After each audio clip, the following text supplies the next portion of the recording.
પાદરામાં ધર્મના નામે ધતિંગ કરતા હોય તે પ્રકારનો પર્દાફાશ થયો છે। વિજ્ઞાન જાથા અને પોલીસે એક સાથે દરોડા પાડ્યા અને ઘનશ્યામ ભુવો પકડાય તે પહેલા તે ફરાર પણ થયો, જેમાં વિજ્ઞાન જાથાના ચેરમેન જયંત પંડ્યા દ્વારા મોટા આરોપો લગાવવામાં આવ્યા છે। તેઓ કહે છે કે આ ભુવો ધર્મના નામે લોકો સાથે છેતરપિંડી આચરતો હતો અને સંતાન પ્રાપ્તિ સહિતના મુદ્દે પૈસા વસૂલ કરતો હતો।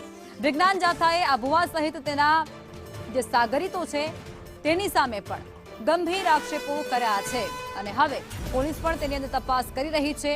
જે ફરાર વ્યક્તિઓ છે તેને ઝડપી પાડવા માટે કાયદાકીય પગલાં ભરાશે।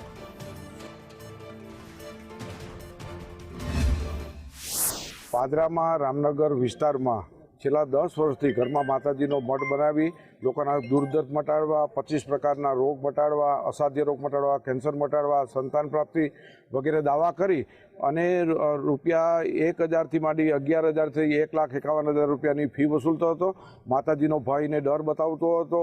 આ ભૂવો છે તે માતાજીને અમુક વ્યક્તિઓ પોતાની માનતા નામે દારૂ પણ ધરતા હતા તેવી પણ હકીકત અમારી પાસે આવી।